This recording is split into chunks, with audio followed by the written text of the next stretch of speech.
G'day, friends and fans. Welcome to Writing Quarter 42. Today we're going to talk about faction building and a little bit about naming your factions. I'm covered in world building factions and that how you design the factions around your world. Now we're going to actually break it all down, go through faction building. And a lot of the stuff that you, as I said before, that you apply in world building, you apply to your factions so that they fit in with your world.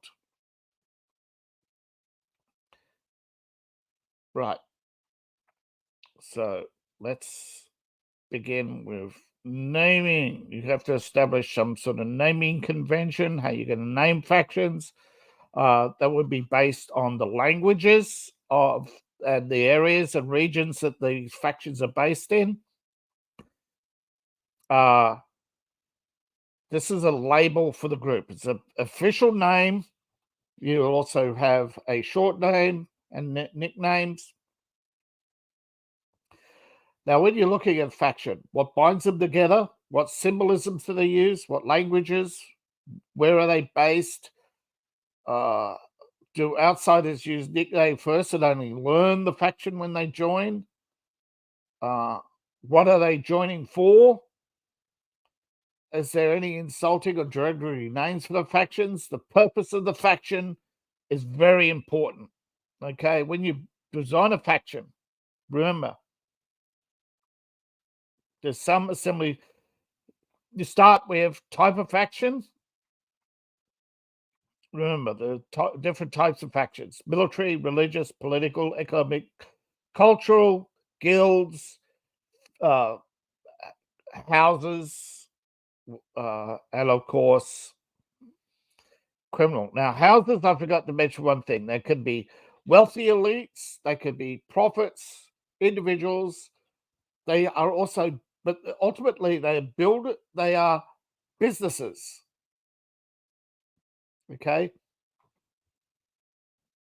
So you have faction, and you start, once you decide it's type, you have to go into name. And I suppose I could do this all as one video, but for now, naming conventions. You start now. Right.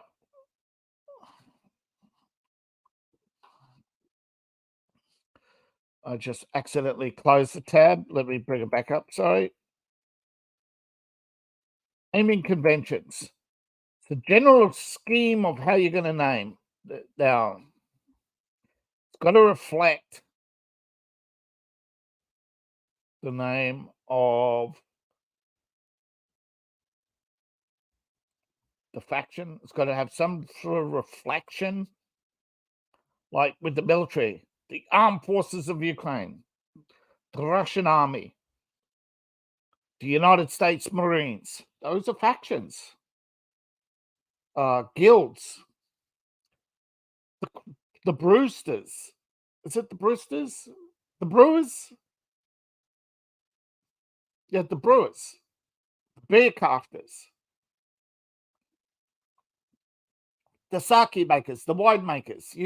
Often the faction name is very simplistic. And if you go country by country, you'll find the wine masters of, the taste masters of. So a faction name has to reflect the faction. In Star Wars, you have the Rebels, the Empire, Fallout. Fallout's another good one, where you have the NCR, Caesar's Legion, the Institute. At first, some of these you may not know. The Enclave, the Brotherhood of Steel. But they all ultimately reflect who they are. One is more obvious, the Railroad, the Minutemen. Other faction names: the Republican Party, the Democrat Party, the Liberal Party. Other factions: Teamsters.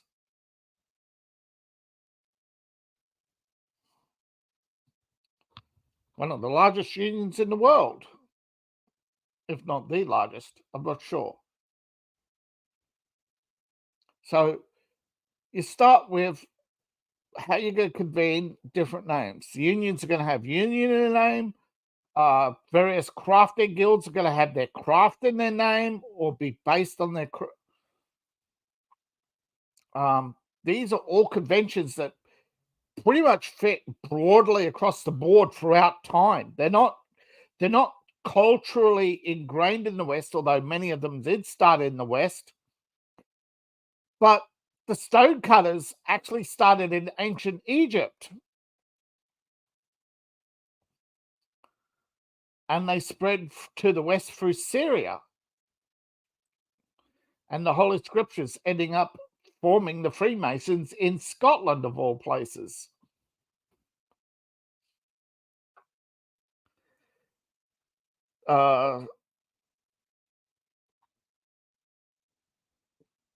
Often the faction type has some reflection in the naming convention.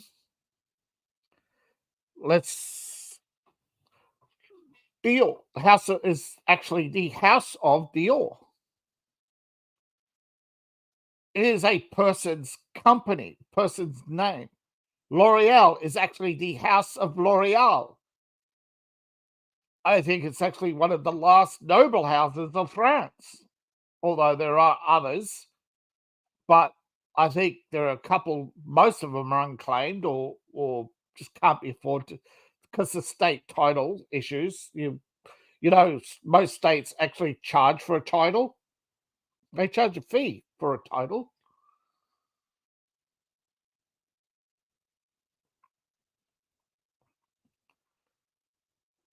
And it doesn't entitle you to anything, although that's what a title does. A title is a deed. It's a entitlement. It's a legal document that's supposed to entitle you to something. So these days, entitlement is something that gets very people triggered.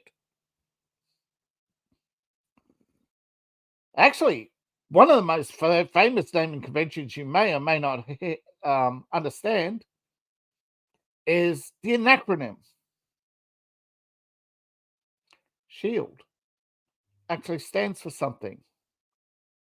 In Marvel, remember Captain America saying, "Geez, somebody really wanted this. Somebody really wanted it to be, strategic homeland or something." Yeah. So, geez, somebody really wanted this place to be known as SHIELD. Well, something like that.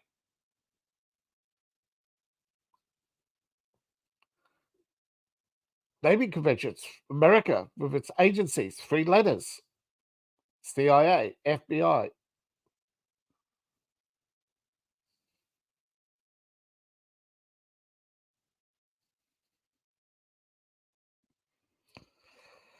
We got Avatar: The Last Airbender, ripped off by the Blue Smurfs, which is often. Isn't it amazing how often rip-offs can do better than the originals?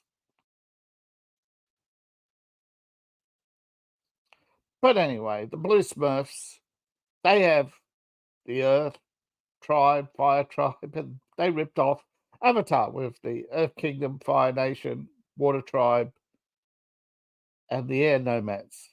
Exactly. They've ripped everything off. Or we'll change it by more than 20%. They can't sue us. So J.K. Rowling still cost her millions of dollars, but she still made money.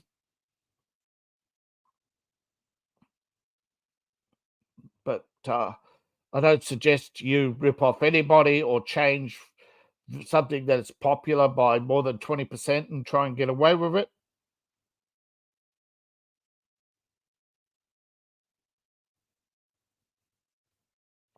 But factions have to fit your world. So please, when you start a faction, make sure you have your world and it's built and you know where you're going to put your factions, what its purpose is.